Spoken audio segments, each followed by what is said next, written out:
So this first roundtable, as already initiated, is going to address the issues of land tenure and the achievement of land degradation neutrality, and is co-organized by the Food and Agriculture Organization and the UN Convention to Combat Desertification. We would like to say hello to those participants that are in Cairo present at this conference. We are not that lucky, and we will have to share our screen with you, but we are all together in this.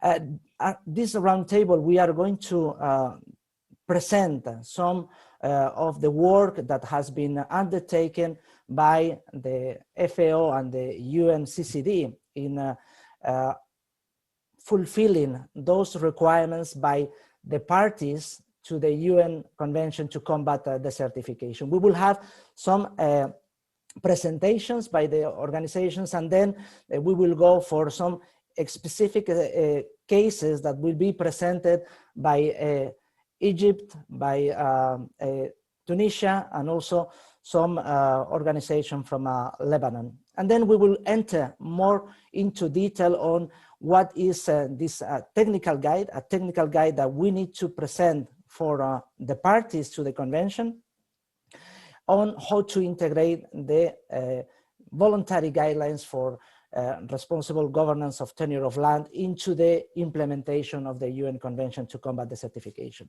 I will not go further. I will now give the floor to the first of our speakers, is Mrs. Miriam Medel Garcia. She is the Chief of External Relations, Policy and Advocacy within the UN Convention to Combat Desertification. Miriam, you have the floor.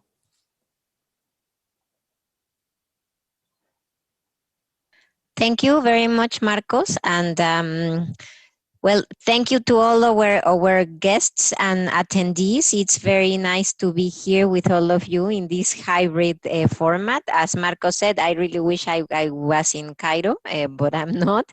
So my name is Miriam Medel, and I represent the Secretariat of the United Nations Convention to Combat Desertification.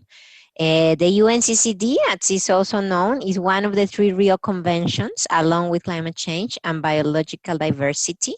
And our core mandate is to assist countries in implementing and scaling up sustainable land and water management practices to address land degradation, drought, water scarcity. In this context, achieving land degradation neutrality is one of our main goals as decided by the parties of the convention. As a means of introduction to the topic and to all the speakers and to the link between land degradation neutrality and land tenure, I will just give you a little bit of a background on what this all means.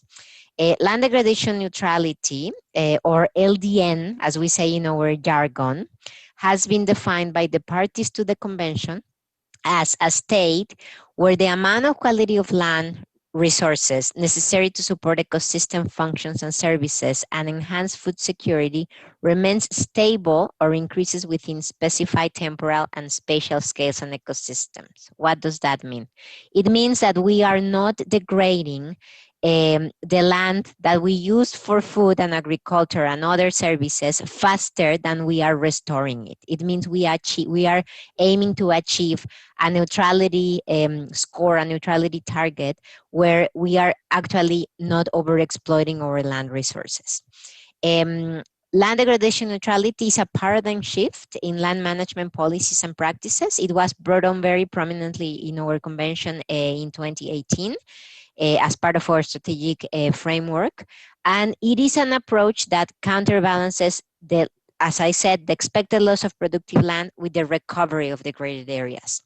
With COVID-19 and the outbreak of zoonotic diseases, it has become very evident that this is what we need to do. We need to while at the same time ensuring that we are feeding ourselves, feeding our populations, and utilizing the land that we need, to thrive as societies, we also need to make sure that we are restoring and that we are not degrading the land that sustains us. As LDN is a holistic approach, linking land to the broader concept of sustainable development goals and to enhancing well-being, livelihoods, and environment. It has become even more relevant with the pandemic. So now we have the awareness, but we also know that land restoration is an important part of any recovery effort anchored in sustainable development. The issue of land tenure is part of this holistic approach as an important enabler to achieve LDN, and Arab countries know this very well. We have the scientific evidence showing that those who hold land securely are able and motivated to invest in conservation practices with a view of long-term health and productivity of the land, without fear that this land will be taken from them unjustly, or that they will have to leave the land. Thus, tenure is a fundamental component of sustainable land management and an essential element in addressing desertification, land degradation, and drought. So, aware of this importance, our parties in their conference back of 2019 adopted a decision on land tenure calling for promoting equal tenure rights for all women, men, and vulnerable groups. The decisions mandates the secretariat, our secretariat, to work on key tracks of work, policy, reporting, and awareness raising. And we are working in making this decision a reality. We are working very closely with our colleagues of FAO that are our co-organizers in this roundtable. And we will presenting today a technical guide on how to integrate tenure in the voluntary guidelines on the responsible governance of tenure into LDN, which is something that was already adopted, created, and agreed in the context of FAO. Our ultimate goal is to assist governments and other stakeholders in improving responsible governance of tenure through the implementation of the convention and LDN in a gender-responsive way in the next years, building on the work of this technical guide that we will be discussing. I thank you all for joining us today. We are here to support you, and we hope to have very fruitful discussions ahead. Thank you very much. Thank you so much, Miriam, for this introduction and starting framing a bit on what we are going to be discussing today. Now we go also to the other partner of the organization of this event, is Mrs. Vera Borger, who is representing FAO. She is the Senior Land and Water Officer in the Land and Water Division of FAO in Rome. Vera, the floor is yours. Thank you, Marcos, and thank you, Miriam. And greetings to all participants, be it virtually or present in Cairo, and also to all the partners who are participating today in this event. Yes, as mentioned by Miriam, the responsible governance of tenure of land is fundamental for achieving land degradation neutrality. And FAO is very pleased to collaborate with UNCCD in developing a guide, a technical guide on how to integrate this VGGT, or the voluntary guidelines on the responsible governance of tenure of land, forest, and fisheries into the implementation of the Convention to combat desertification, land degradation, and drought. And this way achieve land degradation neutrality, hopefully. In fact, tenure is not only a fundamental component for sustainable land management, but it's also important for food security, for achieving ecosystem health, and ultimately for the human well-being. As we know, the land is the foundation of life on Earth, and it's important for everything. And how land is used and managed influences the nature, food, water, energy, and even the climate. And as Miriam was mentioning, also we could see now in the effect of COVID how this is also important, how the land is important for how we manage it. So the way how people, communities, and others gain access to land and also to fisheries and forests is defined and regulated by societies through written policies and laws, and very often also through unwritten customs and practices. And these rules determine and legitimate tenure rights. In a nutshell, who can use which resources for how long and under what conditions. But if there is no clarity on these aspects, we cannot expect that land users will invest in long-term sustainable land management practices that conserves the land, the water, and the biodiversity, and also contribute to the resilience to climate change. The integration of responsible land governance and land degradation neutrality will therefore significantly enhance the potential for achieving food security and support ecosystem restoration. And here I would also like to mention that this year we started the Decade on Ecosystem Restoration, which is going to be launched on the 5th of June. You can look at the webpage, the Decade on Ecosystem Restoration, for more information. And the voluntary guidelines, or the VGGT, as we call them, have been recognized by parties to be a proven instrument for promoting secure tenure rights and equitable access to land at larger scale. The VGGT are the only international negotiated guidelines on governance of tenure, and they were endorsed by the Council for Food Security at the special session already in May 2012. And they are a reference which countries can benchmark their own situation and find ways to improve the governance of tenure. The VGGT intended to contribute to the global and national efforts toward the eradication of hunger and poverty, based on the principles of sustainable development and with a recognition of the centrality of land to development by promoting securely legitimate tenure rights and equitable access to land, fisheries, and forests. And they assist the countries linking issues at national and at local scale as they ensure local dialogue and mechanisms and inclusiveness and meaningful participation. But on the other hand, they also look into policy and legal frameworks and land administration systems. So following the COP decision in 2019, we're working together to develop these technical guides on how to integrate the VGGT into the implementation of the convention. And a series of expert stakeholder consultations took place from June to November. These were e-consultations, but also we looked into case studies from countries. Some of them will be presented, and looking into developing workable solutions that pave the way for the current draft, which is going to be presented. And we're working with 9 action-oriented pathways, or developed 9 action-oriented pathways, which describe how to apply the VGGT principles to achieve LDN, addressing the how, on how to do it.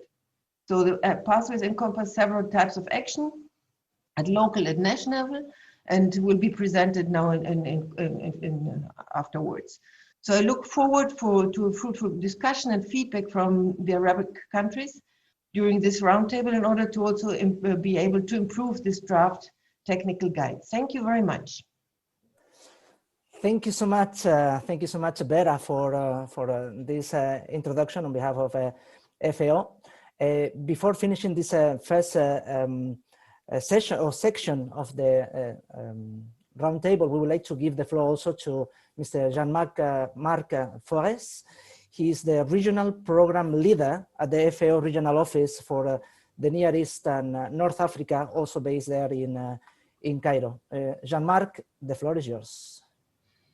Thank you very much, dear colleagues, the participants, both those who have the chance to be in the room and those who follow us through Zoom. I have just a few minutes to give you a flavor of the situation and issues relating land degradation with land tenure in the Arab region.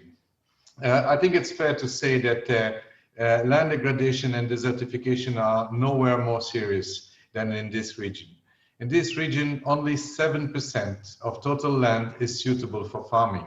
This represents about 0.2 hectares per person, 1/10 of what is needed to feed a person. It's therefore a small miracle if in this region's agriculture still represents 14% of the region's GDP, not counting oil, and generates jobs and income for 38% of its population. But this high pressure on limited land resource comes at a heavy cost. Soil erosion is widespread, often leading to sand and dust storms. Water is exploited beyond its replenishment capacity. Overgrazing and degradation affects most rangeland, and natural forests have diminished by 14% in just 15 years. Our regional office, in partnership with UN Habitat and many other regional institutions, has recently launched a study of the state of land and water resources in the region, because it's really important to be able to guide decision-making with good evidence. The causes of land degradation in the region are well known. We can identify three interconnected factors that drive land degradation. First, natural vulnerability, and I've just mentioned the difficult situation of the region. Second, socioeconomic factors that include poverty, the lack of access to knowledge, technology, and finance, intersectoral competition for land, and fragmentation under heavy demographic pressure. And finally, the governance drivers that include complex and intertwined tenure planning. We know what needs to be done to stop land degradation. We have the technologies, we have the knowledge, but we also know that the right environment is needed to support land users, in particular small farmers and pastoralists, and encourage change. Education, awareness raising, better extension systems are key. But before all, we need to work on tenure issues that are a prerequisite for more sustainable management practices. FAO's priorities for transforming food systems in the region are based on four pillars: rural transformation, ensuring healthy diets for all, greening agriculture, and building resilience to shocks. None of these priorities can be achieved without strong, fair, and transparent tenure systems. This is why we believe that this roundtable is very important and very timely. I'd like to thank the organizers, the UNCCD, and my colleagues from FAO to provide this platform for discussion. And I trust that today's debate will help strengthen the guidelines, which we hope to see applied very soon across the region. Thank you very much. No, thank you so much, Jean-Marc, for this presentation and indicating the how this roundtable could fit into the discussion of the second Arab Land Conference. Without any other thing to add, we will move to the next section of the event. In here, we are going to listen to some countries and organizations sharing their experience. And we will start with Egypt, since we are organizing this event there. And I have the pleasure to invite our colleague and friend, Professor Dr. Ahmed Abdelati, who is a professor of agronomy and the head of plant production department in the Ecology and Drylands Agriculture Division at the Desert Research Center. And he's also the operational focal point and science and technology correspondent within the UN Convention to combat desertification. Professor, you have the floor. Thank you very much, Marcos. First of all, I have to thank you all for the invitation. I mean the UNCCD and the FAO for organizing this important roundtable. As I'm presenting Egypt as one of the Arabic countries, and as well as the head of the Arab team following the convention of UNCCD and CBD in LAS, so I should respect speaking in Arabic, so please allow me to speak in Arabic. الحقيقة أنا يعني شرف ليا إن أنا أكون قدام حضراتكم النهاردة أعرض يعني أحد القصص الناجحة التي تم تنفيذها في داخل جمهورية مصر العربية. واسمحوا لي ان انا يعني ايه اشير السكرين بتاعتي. سوري.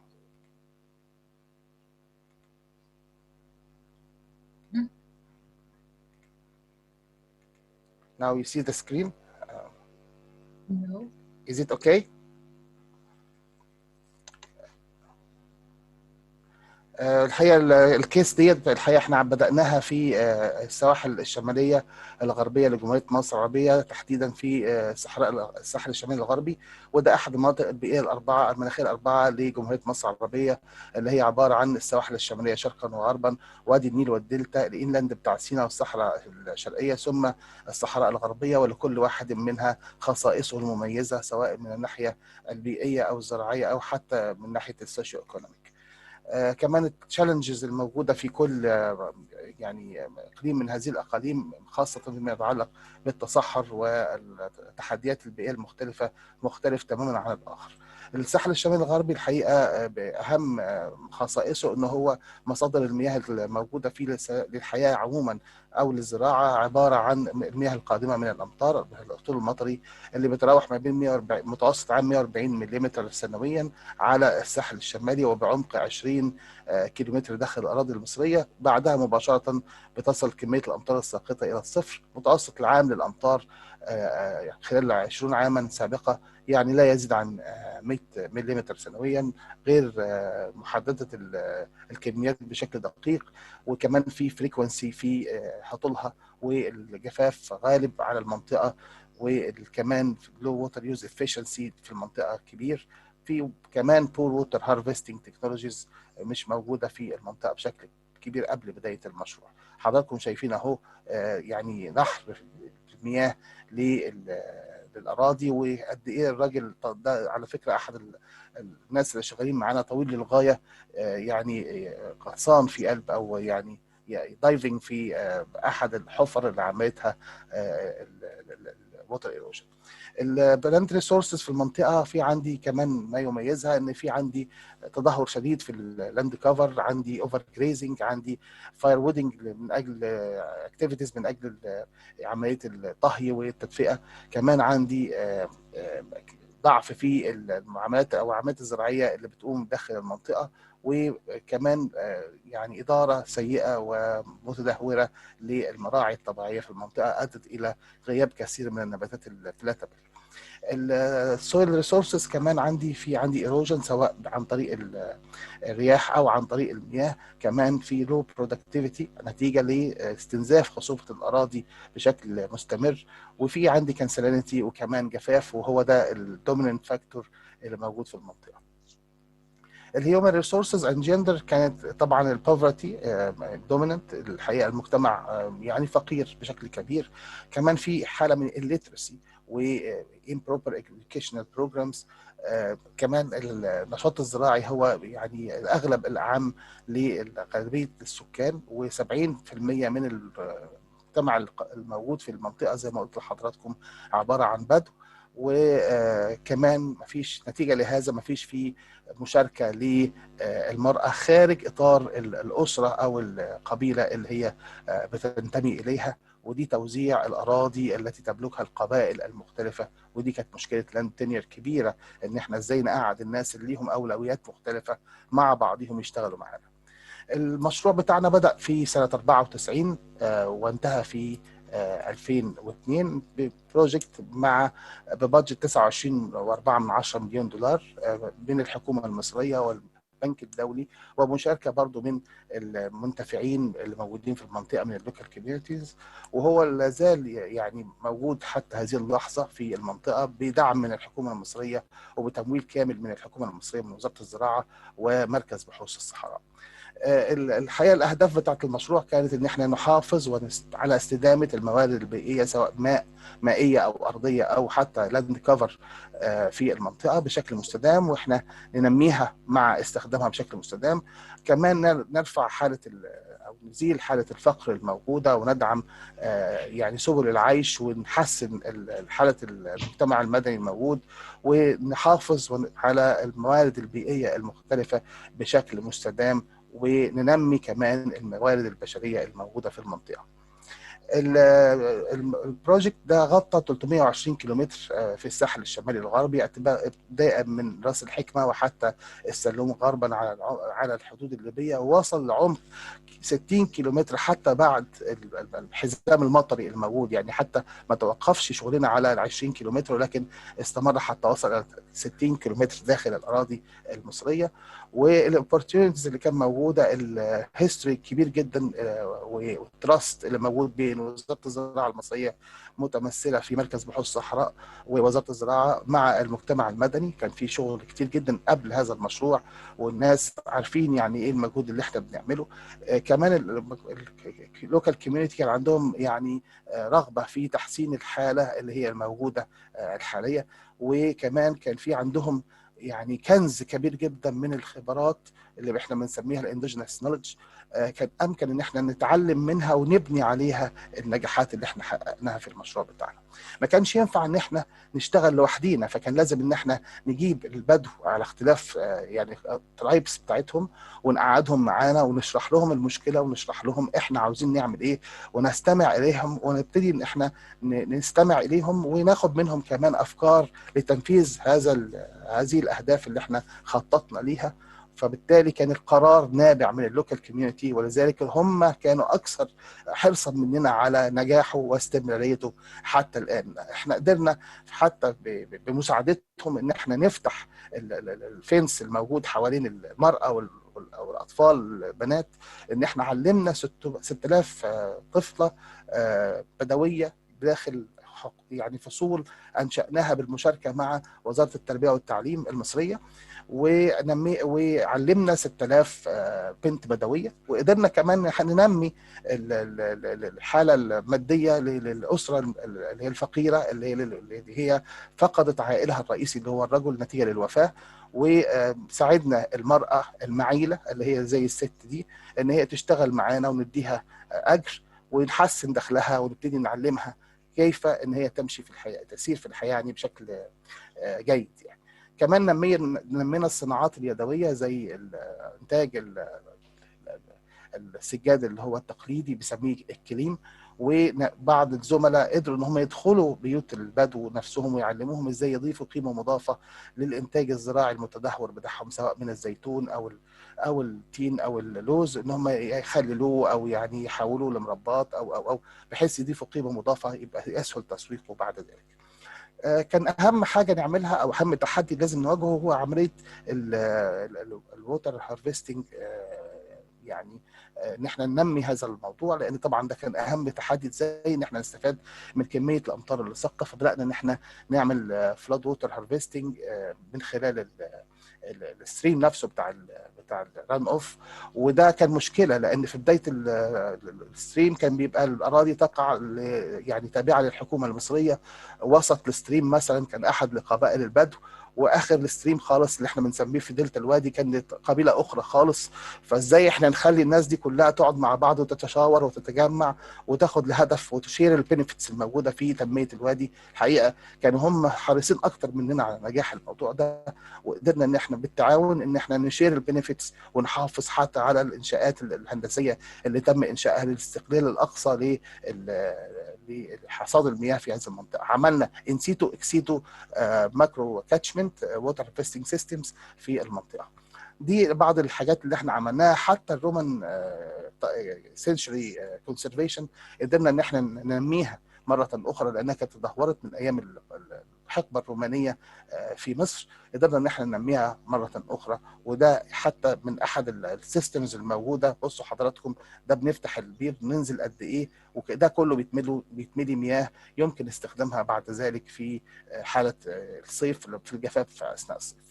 قدرنا كمان احنا نوفر تنميه للمراعي، فعملنا 240 وحده رعويه كوحده ارشاديه، وقدرنا ان احنا ندخل بعض الشرابس الرعويه للمنطقه، وقدرنا كمان ان احنا نزرع 12,000 فدان كمرحله اولى. النهارده ما شاء الله عدينا هذا يمكن 5 أو 6 اضعاف هذه المساحه. الفدان على فكره 4200 متر مربع. دي كمان الاكتيفيتيز او الانجازات اللي احنا حققناها داخل منظومه الرعي او اداره جيده للمراعي، بحيث نحافظ على الفيجيتيشن يعني. فده الشرابس اللي تم زراعتها حوالي 7 مليون و27 من 100 وبنسبه 100% في المستهدم. الاريا اللي احنا غطيناها كانت 18320 فدان، والناس المنتفعين اللي حصلوا على هذه الاكتيفيتي يعني كانوا 3770 قبيله يعني، اسف فرد يعني طبعا كل فرد بيمتلك اسره كبيره. كمان الرينج لاند امبروفمنت اكتيفيتيز برضو كانت عباره عن زراعه للشرابس، وقعدنا جمعنا السيدز للبلاتابل بلانتس اللي كان حصل لها تدهور، وقعدنا زراعتها في المنطقه مره اخرى زي ما حضراتكم شايفين. مش بس وقفنا عند كده، لكن كمان حسنا الانتاج بتاع البستاني اللي هو زي ما قلت لحضراتكم، التين، الزيتون، الالموند، دخلنا ببرامج لتنميه الاشجار المتدهوره والاصول القديمه الموجوده، لان هي في حد ذاتها كانت عباره عن تريجر، لان هي ادابتد قوي للظروف المناخيه. عملنا انتجريتد بيست مانجمنت لهذه المنظومه بالكامل وباداره بيئيه بالكامل، يعني ما دخلناش يعني المنظومه بتاعه المبيدات اللي هي تهدد سلامه عمليه السلامه البيئيه في المنطقه. ده طبعا كان نتيجه لابحاث كثيره جدا جدا في هذا المجال. عملنا كومبوستنج، اعدنا تدوير المخلفات الزراعيه وقدمناها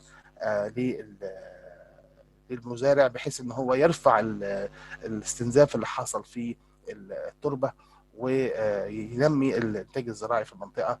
وكمان عملنا برامج لتحسين السمول ريمينيتس اللي هي المقترات الصغيره زي الماعز والاغنام، بالذات الاغنام البرقي اللي هي عاليه القيمه الاقتصاديه. وقدرنا ان احنا بالتعاون مع الطب البيطري والزملاء في معهد الانتاج الحيواني ان احنا ومعهد صحه الحيوان ان احنا ننمي هذه المنطقه والحيوانات اللي فيها بحيث تصبح مصدر اضافي للدخل القومي. Now I end my presentation. Thank you very much. Thank you so much. Thank you so much, Dr. Ahmed, for your presentation. We will finalize, we will continue with the other two speakers, and then we will have some time for questions, both from the floor in Cairo and also virtually. So now we will move to Ms. Wisal Garbi. She is the Deputy Director at the Tunisian Agricultural and Land Agency. Wisal, you have the floor.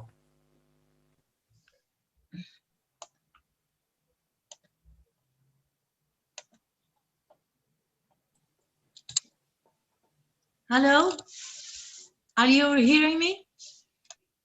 Yes, perfectly. Perfectly, okay. First of all, I'm so honored to be with you today, and special thanks to FAO and UNCCD for this opportunity. So to gain time, I have from 8 to 10 minutes. I'll do this presentation very quickly. So we are in the context of land degradation in Arab countries, and for me, I represent the unique instrument that is that have an important influence in Tunisia especially on the problem of fragmentation of land, which is the land consolidation and conservation actions. First, are you seeing the slides? Or not? No, but can you try to share the presentation? Otherwise, Stefan can do it. I share now. Stefan is doing it. If it's okay for you. I do it too. Are you hearing it, or are you seeing the slide? The first slide. Yeah, it's through Stefan. Stefan is doing it. I'm sharing the slide. Don't worry. Okay. Just say next. Okay, thank you, Mr. Stefan. So, for in Tunisia, we had the land consolidation and conservation actions as an instrument to combat land degradation, and without speaking about details of causes of land degradation.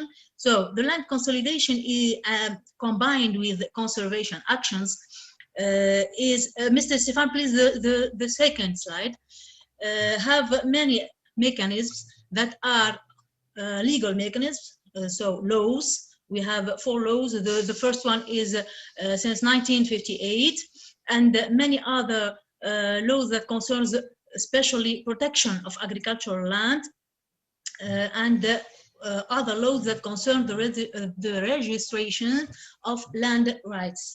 We have 2 institutional mechanisms. In Tunisia, we have many it's unfortunately a problem for us. Many institutions involved in this operation. Details, you will have details if you want when we discuss that.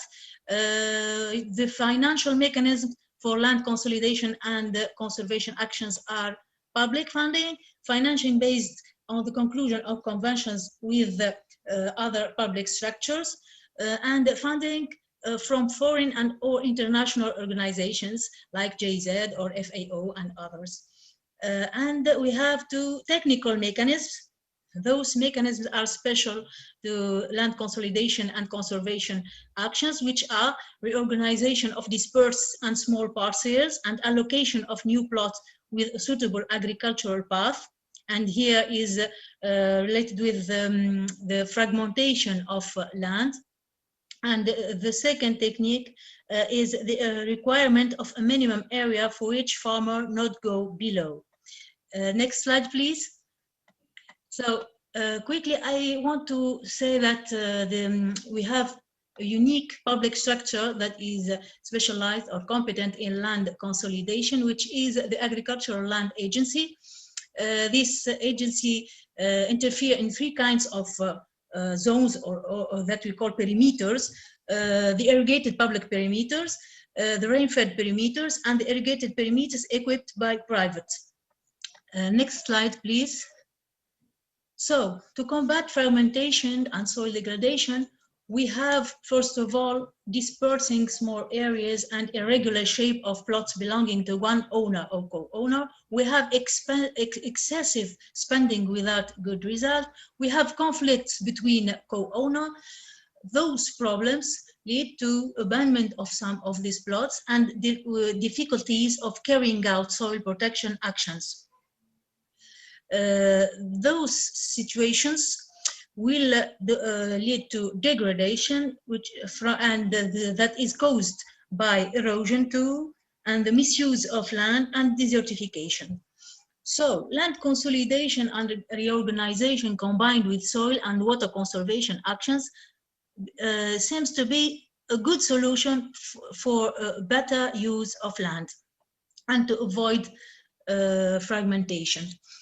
This is an example of a good irrigated public perimeter in the northeast of Tunisia, where procedures or actions of land consolidation and conservation are combined. You see that is well exploited and well cultivated, of course, on a big area. And we have in this perimeter good results, and we have you have to notice that the small area of Tunisia let the perimeters of intervention in land consolidation operation and conservation in small areas. For example, this perimeter has only 150 hectares, plutôt. So not like, for example, Egypt or Turkey or other countries that have very big areas concerning land agriculture. The next slide, please. Here we insist on the important or crucial role of women in protecting land, essentially, and protecting ecosystem. For example, in land consolidation operation and conservation, women have an important role, like men, as men too, equally. So they are treated equally in giving their opinions about the project of land consolidation and conservation actions. In Tunisia, women, notably rural women, have an important influence on men to protect land, because they cultivate by themselves land, even if men in rural zones began to search other works, or want to go to exode to cities in order to search other works. But women search every day and in any moment to protect the land and to cultivate it in order to live with its child. So the other slide, please. So here we have lessons to learn from land consolidation operation and conservation, which are upgrading farms by creating plots with regular form, accessible and economically viable and profitable, and favoring crops in contour lines in order to combat degradation, land degradation due to erosion, misuse of land, and desertification. The second lesson is the clearance of the land property, which secure the land engender a healthy social environment and promote and facilitate access to credits and grants in order to invest in the new plot. We have also significant role, and I insist in that, significant role of women in the exploitation of the new plots allocated after the execution of land consolidation and conservation actions. The next slide, please.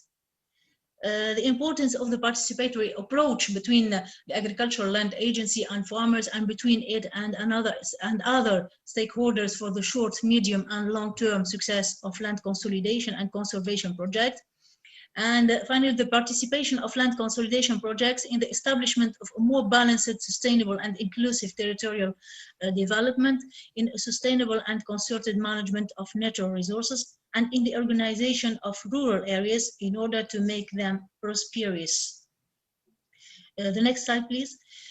So challenges, of course, and like every country, I think, Arab or not, the first challenge is the unexpected climate change, successive drought, decrease of precipitations, which may worsen the current situation of drought desertification and degradation of agricultural land, the weak control of excessive agricultural land use by farmers, the aggravation of the salinization phenomena that degrade land because of the excessive use of groundwater, notably in South Tunisia, and the surface water in North Tunisia, the urban expansion and the implementation of industrial projects of agricultural land, even the most fertile, lack of material and human resources in public institutions involved in monitoring land consolidation parameters, plurality of parties involved in the registration of rights. The next, please, slide. Mrs. Stefan? Next slide. This one or the next one? The next, please. It shows the last one. It's blocked. Thank you. There's a map. There's an aerial photograph, and that is the last one. Yes. The example of urban invasion.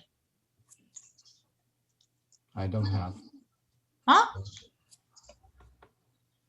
We have. This is the last slide. I'll try to no. And then. Okay, Mr. Stefan. Okay, I sent you a rectified presentation, but I tried to show how the problem, even fragmentation, is an important danger, if I could say that.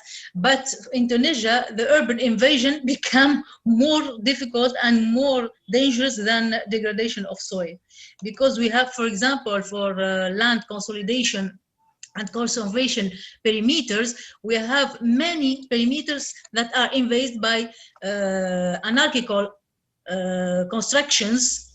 So we are in front of a problem of to have food or to have home, finally, in certain zones. Yeah. That's my presentation, and thank you. Thank you so much. Thank you so much, Visal, for the case, specific case on Tunisia with the issue of land consolidation, and also looking at the challenges that non-planned urbanization can cause. Now we will finalize this section with Petra Samaha. She is a PhD candidate in sociology and urban studies and working at the Lebanese Center for policy studies. Petra, the floor is yours. You have 7 minutes. Thanks. Thank you, Marcos, and thanks for the organizers. I'm sharing my screen. Just 1 second. Okay, so what I present today is based on some of the findings of the research project on land and climate change that LCPS is conducting with GLTN.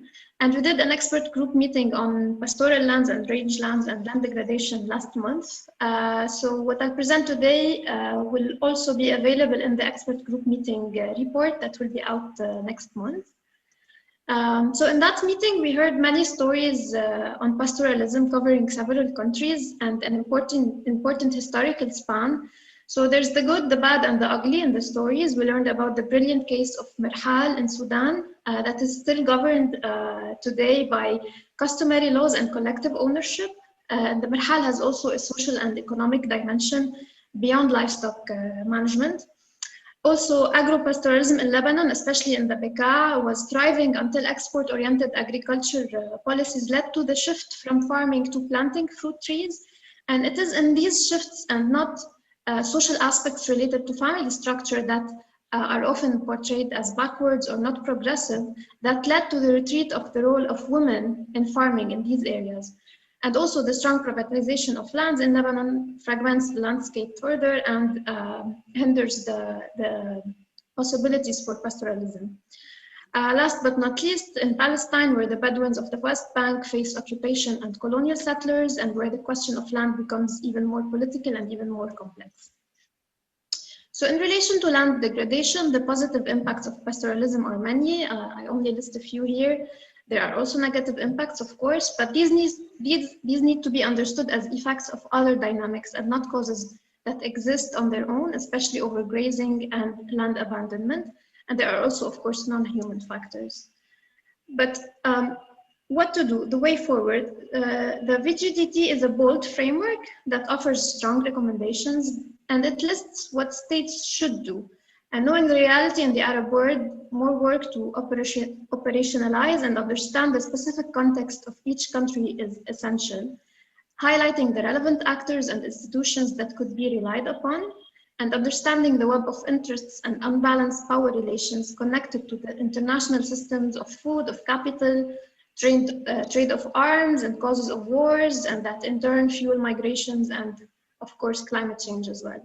So pastoralism is related to these broad power relations and global food supply chain networks that affect local land governance and political economy. And technical approaches to land degradation neutrality need to take these into consideration. And this renewed interest in pastoral societies from an anthropological perspective in relation to their rights to land access is essential, because these societies have accumulated knowledge over centuries in sustaining their livelihoods in semi-arid and arid lands. So it's not just the act of managing herds, it's a complex food and land use system that encompasses social and ecological dimensions, and it is affected by the socio-economic changes of the past century, such as the population and livestock growth, land use and tenure systems change, urbanization and trajectories of capital and trade. And as Jean-Marc said, we have the technology and it can lead to innovative agro-pastoral systems, but also land policies should recognize customary laws and their grievance mechanisms after close analysis of the mechanisms of communal land management. So in contrast to judgmental modernization approaches of the 60s, policies related to pastoralism need to take these into consideration. So clashes between modernity and tradition, customary and statutory, are well managed in order to meet the challenges of this century. So finally, with an anthropological understanding of pastoralism that deconstructs preconceived ideas, whether on the activity itself or gender roles or land sharing and management, also with well-defined national economic policies and good geospatial data, we can get to adapted policymaking and implementation that support land degradation neutrality and organizes pastoralism and agriculture as essential economic activities. Of course, each of these is an endeavor on its own, but mixing technology with degrowth and with the herders' knowledge in sustaining their land requires tackling these questions of power relations through building institutions and framework for shared governance at different levels in order to redefine and strengthen legitimacy. And to conclude, managing pastoralism in relation to land degradation requires also multidisciplinarity, social sciences, policies, earth sciences, but also context-specific knowledge and approaches. So connecting and documenting pastoralist stories, then transforming them into learning material and empirical evidence for research and policy would be a good place to start. Thank you. Thank you so much, Petra. Thank you for this flair of the event that was organized. I think it is extremely helpful also to see the overall picture and looking also at the pastoralist people which in Arab countries, and if we look also in the Sahel and other areas, is really important and can contribute to the work we are doing.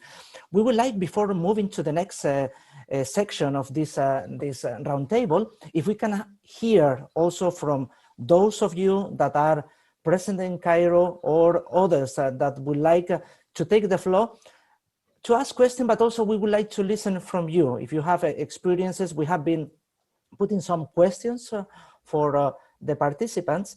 So before passing to the next part, we will give some people the floor. And I have already here somebody with the blue hand on top, and I will stop. I will pass the floor if it's okay. So please, if you have a question, you can direct for whom will be the question, but also we would like to hear from you on this specific topic.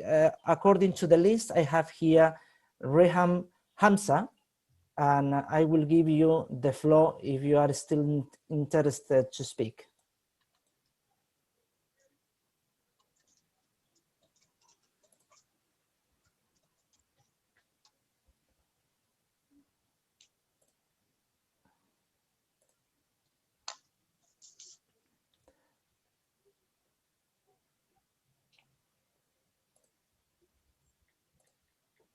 Okay.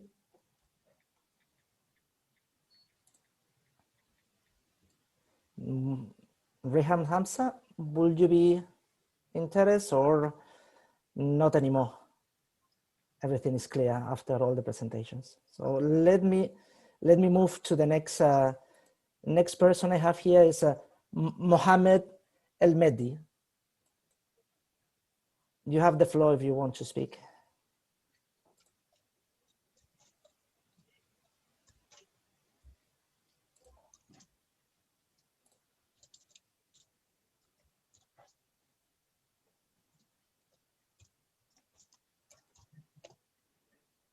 Can you see me?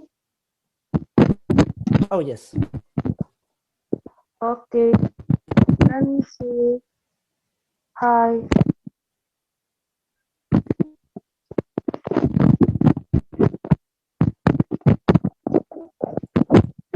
Hello, yes. Yes. Can you hear me? Yes, we can hear you. Please proceed. Okay. Now I'm working in Istidama Research Center in Land Governance. I have some point in pastoral land. Here in Sudan, some local area, we have not registered or the land is not documented. Okay, the woman in local area have no documents, have no rights. Woman can work only in agriculture or pastoral activities, but she has no land. She had not given land or documents or registration. Okay. For example, in Darfur, we consider only customary tenure or for some ethnic groups to other, but not on land. She has not on land. Okay, but in urban area Khartoum, for example, woman has land, property, and documented property lands. All policy or legal or legal policy, for example, ignore the rights in the woman in in local area, in the region outside city. The policy talk only about urban area and not covered property rights in rural, because we have legal here physical in Sudan. Say in 1994 we have a law of urban area only. We didn't talk about the agricultural land or how to protect our land, how to protect our tenure or customary tenure or other system. Okay. Thank you so much for your contribution, Graham. We in the next part of the discussion there will be some elements that will be part and will be interesting to see what could be the measures and in which way the parties or the governments they could start implementing on this, but we will see it in the next part. So if we can move now, I see Ben Ali Saad also wanted to take the floor. Hi, can you hear me? Yes, we can hear you perfectly. Yeah, good. I am Saad Ben Ali. I'm representing GIZ for the project ProSoil, Protection and Rehabilitation of Degraded Soil here in Tunisia. I want to, first of all, to congratulate the organizers for organizing such a conference in this context, and also congratulate UNCCD and FAO for all the presentation on the work that has been done. But also congratulate the Egyptian colleague who presented work done in Sahara back in Egypt. I just have two remarks, question or comments regarding the situation, especially in Tunisia, where we have problem with the land degradation neutrality. The problem is the governance of the land degradation neutrality. Who is responsible of the land degradation neutrality and the monitoring land degradation neutrality in the country? Because the thing is, like, it's between two ministers, the Ministry of the Ministry of Agriculture and the Ministry of Environment. Actually, it is within the Ministry of Environment, and there is a collaboration between. They try to collaborate between each other, but especially the land degradation neutrality is especially for agricultural lands, rehabilitation of agricultural lands. So this is the actual problem of the LDN here in Tunisia. It's not also well communicated at country level. The second thing is like the work with the LA in Tunisia with Madame Wissal. As I said in the chat, we are now working for the consolidation plus the conservation or the protection or the rehabilitation of 5,000 hectares in the northwest and the center west of the country, and now we are just in the first phase. This is a 3 years project, and I wish all the success to the LA in this process, and I will thank you for letting me speak here, Mr. Marcos. Thank you. Have a nice day. No, thank you so much for your contribution, and we are taking note of those elements, and I think they are relevant. Since we don't have much time, we will move to the next part of this event, and I will give the floor to Jess Weigel. He's working at the TMG and is supporting the work of FAO and the UNCCD, and therefore also the parties in a way for the preparation of the technical guide. Yes, the floor is yours. Thank you, Mr. Chair, and thank you all to those participating, be it online or actually being present in Cairo. I can only echo the previous words that I would prefer also to be in Cairo rather than being in a rather cold yet sunny today Berlin. I will share the slides in Arabic. Yeah. So if there are questions, there's an English version available as well. And I see a discussion in the chat on making them available afterwards.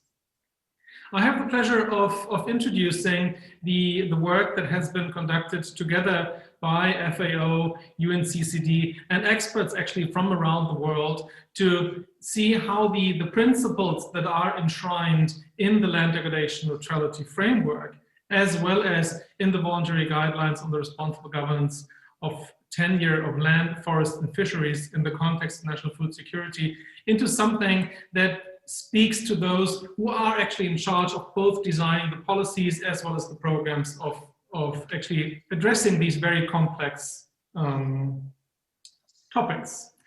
And in fact, the topic that we came across when we discussed how to best design the technical guide is an acknowledgement that each of the subjects, land degradation neutrality as well as land governance, are intrinsically complex in and of themselves. So actually addressing the two of them at the same time becomes a really, really challenging task. And what we intend is to deliver is our first ideas on how to actually operationalize this. I think I would like to begin by emphasizing one of the points that Petra has raised in her presentation, that obviously whatever is being proposed needs to speak to national capacities, needs, and policy priorities.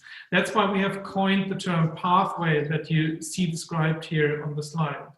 Basically, what we want to propose is that the technical guide offers a range of pathways that can be chosen by parties to the convention or countries to achieve responsible land governance that supports land degradation neutrality. And the pathways that I'm going to present are actually informed both by the case studies and the rich experiences as they have shared in the previous part of the session, as well as on the global lessons learned on the very topic. So this is how we define pathway. As you can see in the middle, for us, a pathway should respond to the question of actually how to address these challenging questions. Stefan, if you could move to the next slide, please. Thank you. Now, this is the overview of the 9 pathways that we are proposing to be included in the technical guide. And in fact, these pathways have been reviewed in the course of several e-consultations, have been reviewed and actually received the blessing, if you so wish, by the expert community, that these are actually those pathways that are truly useful for us to take forward. And they are basically divided in 3 parts. The first 3 parts speak about, let's say, the key aspects of, Stefan, if you could remain with the other, thank you. The first 3 basically speak to the key elements of responsible land governance for land degradation neutrality. They speak about the legal and policy framework, about policy coordination mechanisms, and has been raised both in the discussion and by questions by participants on the role of women and women's land rights.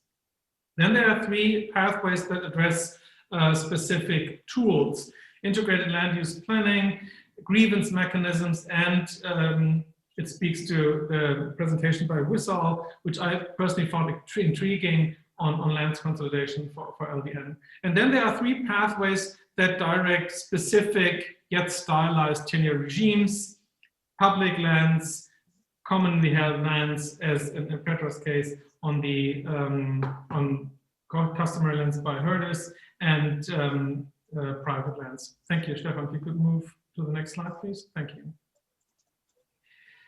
Now, the first 2 pathways basically speak about the coordination challenge that I raised at the outset of my presentation.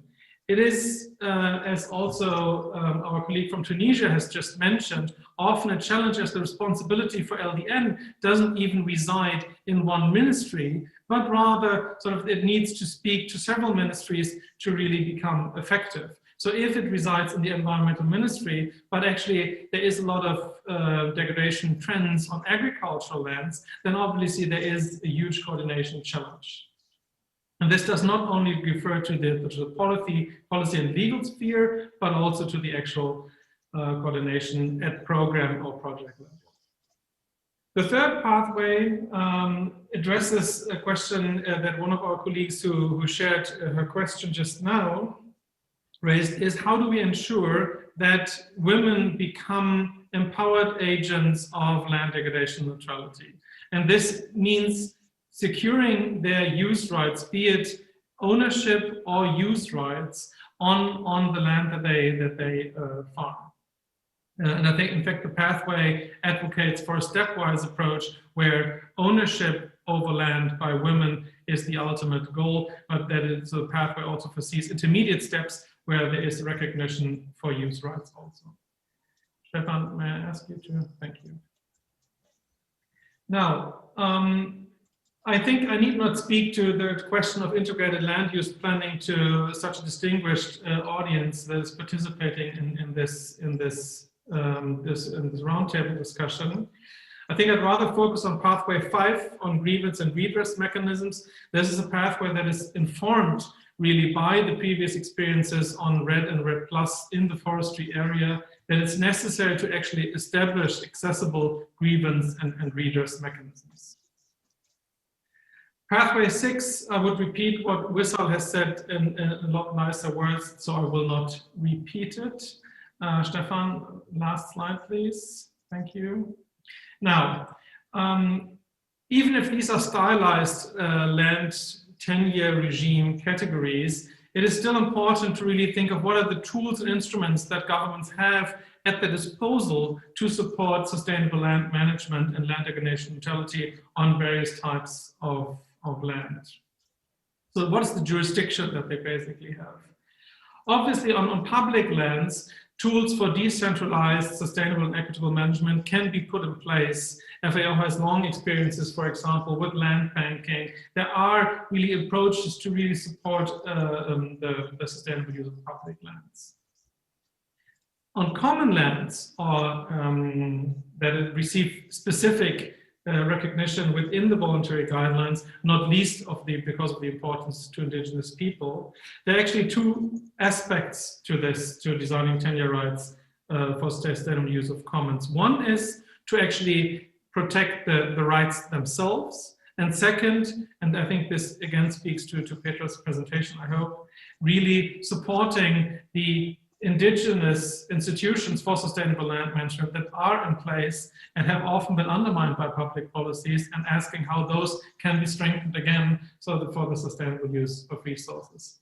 And last but not least, the delicate question of how to actually incentivize land degradation measures to achieve land degradation neutrality on private lands, which has not only a rights aspect to it, but also an obligation aspect. So to give an example from a different country, Germany, my home country, having rights to a land comes with obligations to use the land in a way so that we do not violate the rights of others. So I can, for example, not use excessive amounts of fertilizer. Well, it's still being practiced, but in principle, you shouldn't use excessive amounts of fertilizer on agricultural lands, because this will influence the quality of the groundwater of nearby rivers. And so your rights to use your land are confined by the rights of others. Yet, and I think this is what the technical guide conveys overall, it is key to really create the incentives for land degradation neutrality by securing rights, be it ownership or use rights, by those who actually use the land, because otherwise we lose one of the key agents to actually achieve land degradation neutrality. With this, Mr. Chair, I'd like to close. Thank you very much for giving me the opportunity to speak. Thank you so much, yes, for this sweet and short presentation on what the technical guide could look like. Now, again, we would like to open the floor on this presentation. If anybody there in Cairo or virtually would like to have some contribution or even ask a question to the last presenter. I can see already a blue hand there. I'm going to give the floor to Innocent Antoine. The floor is yours.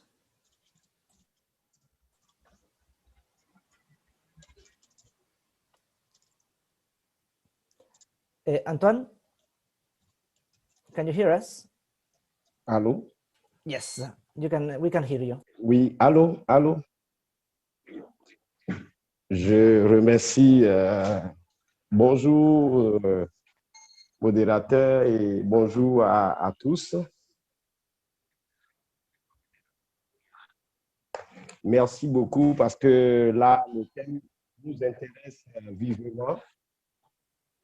Et moi, je suis Kwedi Innocent Antoine, je suis le de Youth Initiative for Land in Africa, YILA. Et nous sommes en train de travailler sur la gouvernance foncière des jeunes et la dégradation des terres. Et tout le temps, j'ai toujours entendu l'autonomisation des femmes. Et je voudrais savoir quel est le taux d'implication des jeunes. Le taux d'implication des jeunes. Et comment, dans vos différents travaux, vous mettez vraiment un accent particulier sur les jeunes et sur le travail des enfants. Parce que c'est très important pour nous de le savoir. Merci infiniment. Merci pour le travail, la qualité du travail. Oui, merci beaucoup Antoine pour la question.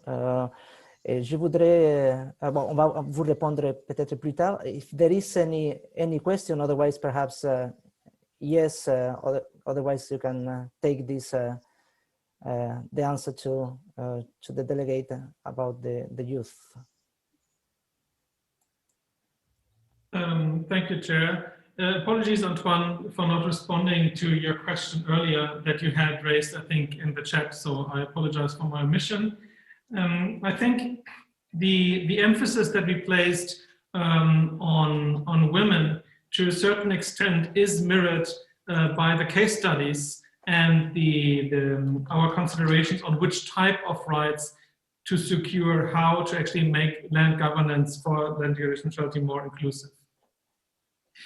The question of youth in the case studies that we reflect are very similar to those faced by women. To the extent that they find it very hard to inherit land, that land succession takes place very late, and that the question of how to actually design land rental markets and land use rights for the inclusion of youth is also a key aspect. In fact, that I should have mentioned, that is covered by some of the case studies in the guide, but that is that I forgot to flag in the presentation. So I think my brief answer to you, Antoine, is that what the guide proposes through the case studies is again a progressive step towards ownership by youth by first addressing the rental market and use rights for youth. Thank you. Okay, again, thank you, yes, for the answer. Any other comments that people live in Cairo or virtually would like to ask or even to comment, because this is a live process. We are trying to bring the elements that you will put in front of us and your comments after this roundtable, particularly on the technical guide and others, and that can help us also to define what it will be presented to the parties at the conference of the parties in later this year.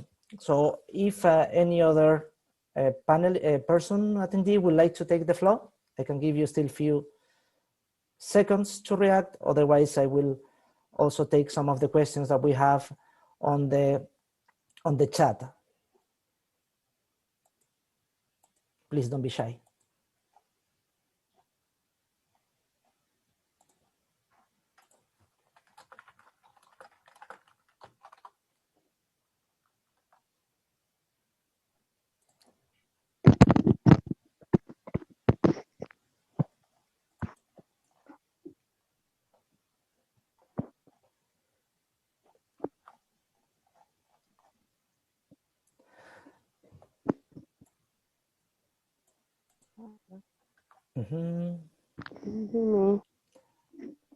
One second.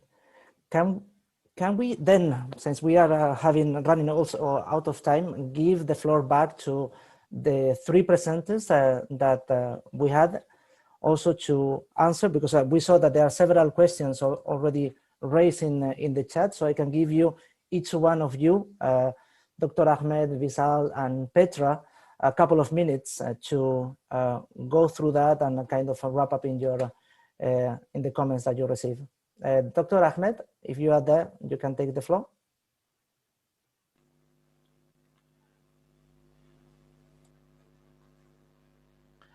Well, thank you very much, Marcus. I appreciate so much what we did today. It was great to learn from each other's. And what I want to answer, actually, one of the questions that has raised up in the chat session, that somebody who I don't know who he is, he was asking how we can achieve land degradation neutrality and solve the problem of land tenure through the cooperation between the ministries, as I still remember. So I just want to raise one of important information, that in Egypt we have a national coordination committee, that the related ministers are members of this committee. They gather together in the Ministry of Agriculture, and they sit down together to discuss the issues that related to land degradation neutrality and also the land tenure, and how we can solve this problem. After that, we send the decisions for the action session to another committee following the same National Coordination Committee, which is the scientific committee. And the scientific committee, me myself is the head of this committee, sitting down together each month to review what we did and to see the achievements that we get, and to discuss the problem or the challenges we have, and set a strategy to implement the proper methods to solve these challenges, or to face these challenges. Mm-hmm. And write down report after we implement what we achieved together on the area, and rise our to the National Coordination Committee, and for the Minister of Agriculture and Land Reclamation, who is responsible for the implementation of UNCCD in Egypt. Mm-hmm. And I think that as well, it's reported to the higher level, I mean the presidential level, to follow up what we are doing. Okay. Through this, we achieved what we achieved, and we still have much to do. I know that Egypt is hyper-arid country and have many challenges regarding the drought and the desertification, and this is one of the main challenges that we are facing. And but I think that we can achieve good success in the upcoming days. Thank you very much. Thank you so much, Dr. Ahmed. And Wisal, you also have a couple of minutes here if you want to take the floor. I'm reading many questions, so I'm trying to answer such. I can't speak about all these subjects now, but finally I found a question from Mr. I think Kawalda. I'm sorry if I am not reading well the name. He's speaking about the confusion between the word tenure and ownership. I am writing now that in Tunisia there is a difference between the two words, if you want to know. Tenure for us in Tunisia concerns only non-registered lands, mm-hmm. and ownership concerns registered land. And to pass from tenure to ownership, we have to register land. So the situation of farmer that is only using the land without having a certificate of ownership is very delicate. He can't, for example, accede to grants, for example. He can't, for example, for example, sell the land, for example, transactions of the land for another person, because its ownership is not, legally speaking, I mean, is not very, how to say, for example, if one wants to have this land from him, he will ask him, give me please the certificate of ownership. So he will have no deed of ownership for this land. So he can't send it. And if it is done, it will be sent with very, very cheap or cheaply. It will not found the real cost of the land. Okay. So, just an answer for one of the questions. I answer other questions on the chat, writing on the topic. Yes. Exactly. Thank you. Sorry, before passing to Petra, I think there is some intervention from Cairo. If we can listen to a person that would like to take the floor in Cairo.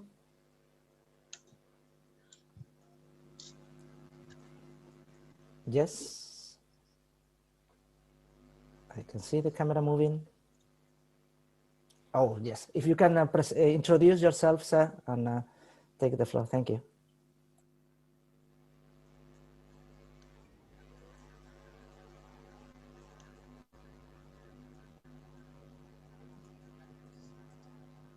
And I feel that the farmer still need a capacity development. Some people still think that desertification is a movement of a sand dune or sand sheet. But now with the fascinated work of UNCCD, there is a definition, any process which lead to diminution or destruction of biological productivity. So it's not only sand, he has to understand that water erosion is resulting in desertification, salinization, physical degradation by using heavy machinery, and so on. So I think if the farmer learned that he has different types of processes leads to the diminution and destruction of biological productivity, that will save a lot. Also, in the academic institutions, we have to address the multi-temporal satellite images, which can determine the risk. We have to combine between the descriptive aspect of desertification and land degradation and how do you say it, quantitative aspect also. As you know that FAO has started in the 70s with the status, risk, hazard, and risk. And the European Union ended with the sensitivity of desertification and land degradation. So we have to address all of this. A lot of work has been done, but building capacity development is still needed, and we have to concern it. Thank you very much. Thank you so much, Sir, for your comments and pertinent input for this discussion. We will pass now to Petra for some final elements, and I give you, Petra, the floor. Thank you, Marcos. I'll speak in Arabic since most of the questions I saw in the chat were in Arabic. معظم الأسئلة اللي انطرحت كنت عم تحكي عن سياسات بالمنطقة العربية. يعني بدي أقول نقطتين على هذا الموضوع. ما في شيء اسمه منطقة عربية بالمطلق فينا نحكي عنه أو نجاوب على أسئلة تجاهه. في دول عربية كل وحدة منها عندها وضع محدد من ناحية السياسات العامة ولا المجتمع وشكله، قد ايه متماسك، قد ايه مقسم، عندها أراضي مختلفة، نوعياتها زراعة أو لا نشاطات اقتصادية ثانية. فمن هون بدنا نحكي عن دول عربية ونحكي عن كل دولة بوضعها ونفهمه لحتى نقدر نجاوب إذا السياسات فيها عم بتكون عم بتشجع الزراعة، عم بتشجع اقتصادات ثانية. كمان شفت كتير أسئلة عن دور المرأة أو تمكين الشباب أو دور المزارعين الصغار أو الرعاة. أو حتى يعني عم نحكي إذا بدنا نحكي بالمصالح الأخرى، في مصالح أصحاب الأراضي وحق الحيازة وغيرها. يعني لما عم نعدد كل هالفئات من المجتمع، بالآخر عم نحكي عن مجتمع واحد بمكان واحد بده يعيش مع بعضه. فمين بده يقدر يدير هالمصالح المختلفة لحتى نوصل لنوع من استقرار اقتصادي وسياسي ومجتمعي؟ هي الدولة والمؤسسات العامة. هون برجع للنقطة اللي بلشت فيها، إنه منيح نشوف إنه أول مسار محدود هو بناء إطار سياسي أو سياسات عامة. لأن حتى بدون هيدا الإطار كل الجهد تبع المنظمات الدولية والمحلية اللي بنسميه مجتمع محلي ونشاط المرأة ودور الشباب كله، إذا ما في مؤسسات عامة ودولة تقطره وتدير المصالح الخاصة بقلبه وتدير المصالح تبع الدول الثانية مش بس العربية العالمية، ومثل ما حكينا في موضوع رأس المال والتجارة والسيادة على الغذاء وغيرها، إذا ما في دولة تقطر هيدي المصالح ما فينا نحكي عن سياسات. وكل الجهود اللي عم تحطها المنظمات ما رح تدوم. وهيدا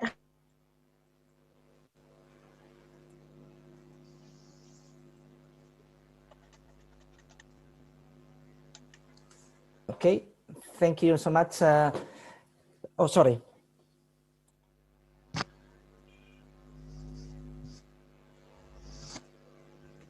Sorry, Petra, I just jump into your closing. My apologies for that. We are coming to the end, and we saw some questions there, and I think Miriam, the Chief of External Relations Policy and Advocacy of the UNCCD, can answer some of those elements. Miriam, the floor is yours. Thank you, Marcos. And I will be very, very brief. Thank you to everyone who contributed. This is has been very, very useful for us. As Marcos said, we are in the middle of a process to incorporate these issues into our work and into the land degradation neutrality related work. There was a question about the UN Decade on Ecosystems Restoration. The decade will be launched on World Environment Day on June 5th. We are working very closely with UNEP right now. And definitely there is a component, a very, very strong component of land degradation neutrality. And with it, tenure, involvement of youth, inclusiveness, multilateralism, work on agricultural issues, but also on forest related issues and another usages of land are also relevant. There's also the work towards the Food System Summit. The UNCCD is working as the anchor agency for Action Track 3, which is nature positive production.